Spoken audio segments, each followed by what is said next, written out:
প্রিয় দর্শক, সাজ্জাদ কাদিরের শুভেচ্ছা নিন। এই মুহূর্তে আপনাদের সামনে কথা বলতে চাই, ডক্টর ইউনূসের শেষ পরিণতি কি? দেশত্যাগ নাকি নতুন কোনো চমক? যমুনার অন্দরে কি ঘটছে?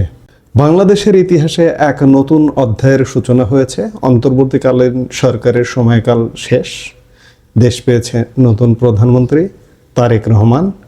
কিন্তু পর্দার আড়ালে এখন সবচেয়ে বড় প্রশ্নটি হচ্ছে, কোথায় আছেন ডক্টর মোহাম্মদ ইউনূস? ক্ষমতার কেন্দ্রবিন্দু যমুনা ছেড়ে তিনি কি শেষ পর্যন্ত দেশ ত্যাগ করতে বাধ্য হবেন, নাকি বাংলাদেশের রাজনীতিতে তার জন্য অপেক্ষা করছে নতুন কোনো নাটকীয় মোড়? ঘটনা প্রবাহ বিশ্লেষণ করলে দেখা যায়, নিয়ম অনুযায়ী ডক্টর ইউনূস আরও 3 মাস রাষ্ট্রীয় অতিথি ভবন যমুনায় থাকতে পারবেন। প্রধান উপদেষ্টা হিসেবে শপথ নেওয়ার পর থেকেই যমুনায় ছিল তার ঠিকানা, কিন্তু এখন প্রেক্ষাপট ভিন্ন। জানা যাচ্ছে, প্রধানমন্ত্রীর জন্য নতুন স্থায়ী বাসভবন প্রস্তুত না হওয়া পর্যন্ত যমুনাকেই তারেক রহমানের অস্থায়ী বাসভবন হিসেবে সাজানো হচ্ছে। এর মানে কি? এর মানে হলো খুব দ্রুতই ইউনূসকে গুলশানে নিজের বাসভবনে ফিরতে হবে। কিন্তু তিনি কি আসলেই গুলশানে শান্তিতে থাকতে পারবেন, নাকি ক্ষমতার পালা বদলে তার নিরাপত্তা ঝুঁকির মুখে? বিএনপি ক্ষমতায় আসার পর এখন নতুন সমীকরণ ডালপালা মেলছে। অনেকেই প্রশ্ন তুলছেন, ইউনূস কি আবারও প্যারিসে ফিরে যাবেন? মনে করে দেখুন, শেখ হাসিনা সরকারের পতনের পর তিনি প্যারিস থেকেই এসেই তড়িঘড়ি করে দেশের দায়িত্ব নিয়েছিলেন। এখন কার্যকাল শেষ, কিন্তু বিদেশ যাওয়ার কোনো খবর এখনো মেলেনি। কিন্তু কেন? ওয়াকিবহাল মহল বলছে, পুরো বিষয়টি নির্ভর করছে বিএনপির পরবর্তী রাষ্ট্রপতি নির্বাচনের ওপর। যদিও ডক্টর খন্দকার মোশাররফ হোসেনের নাম রাষ্ট্রপতি পদে জোরালোভাবে আলোচিত হচ্ছে, কিন্তু কিছু কিছু সূত্রে দাবি করা হচ্ছে ইউনূসের নামটিও একেবারে আলোচনার বাইরে নয়। সম্ভবত এই দোটানার কারণেই তিনি এখনও দেশে অবস্থান করছেন। ক্ষমতার মসনদ থেকে বিদায় নিলেও তিনি কি রাষ্ট্রের সর্বোচ্চ অলংকারিক পদে আসীন হতে পারবেন? 85 বছর বয়সী এই মানুষটির বর্তমান জীবন কেমন কাটছে? ইউনূসের ঘনিষ্ঠরা বলছেন তিনি এখন পরিবারকে সময় দিচ্ছেন, তার অসুস্থ স্ত্রীর পাশে কাটছে অধিকাংশ সময়। সকাল বিকেল যমুনা কম্পাউন্ডে হাঁটাহাঁটি করেন, সন্ধেবেলা বন্ধু আত্মীয়দের সাথে আড্ডা, এটাই তার এখনকার রুটিন। মজার তথ্য হলো, তার মেয়ের 2 পোষা বিড়াল মিনু ও কায়রুর সাথেও তার দারুণ সময় কাটছে।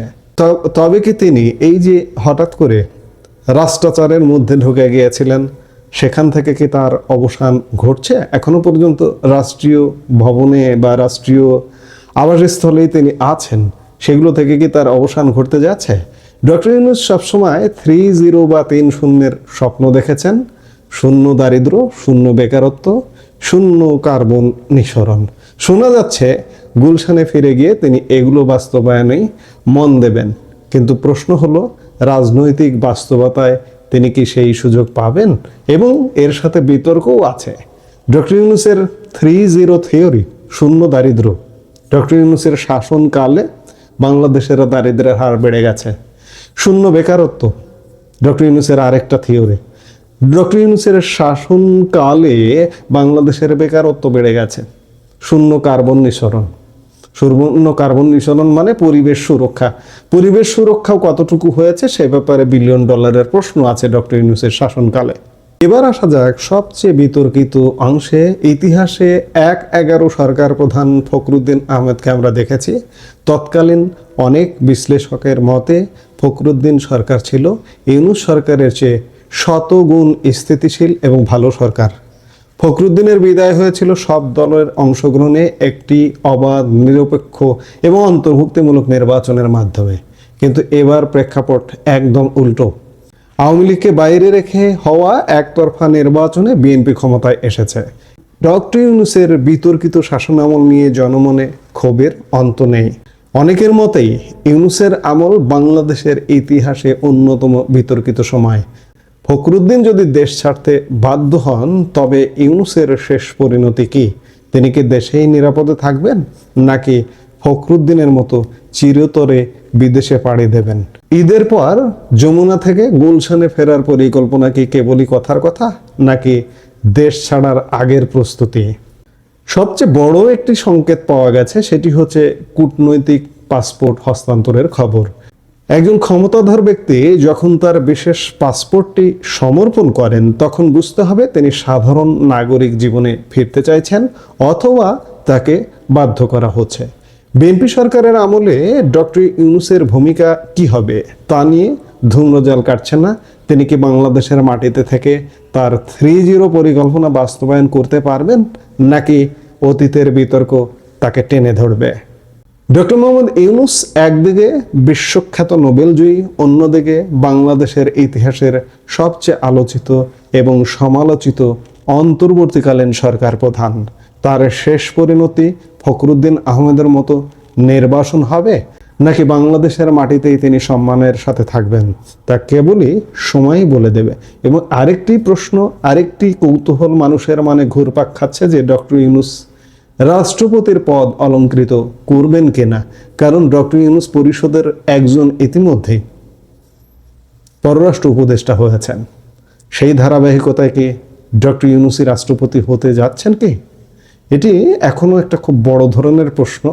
যদি ডক্টর ইউনূস রাষ্ট্রপতি হন এবং পররাষ্ট্র উপদেষ্টা, পররাষ্ট্র মন্ত্রী হয়েছেন, তার পরিষদেরই একজন জাতীয় নিরাপত্তা উপদেষ্টা ছিলেন খলিলুর রহমান, তাহলে আমরা যে অনেকদিন ধরে, দীর্ঘদিন ধরে বলে আসছি যে ডক্টর ইউনূস জাস্ট ক্ষমতাটা হস্তান্তর করবেন, ডক্টর ইউনূসের ধারাবাহিকতার ক্ষমতা হবে বিএনপি ক্ষমতাধীন সরকার, সেটি কি হতে যাচ্ছে?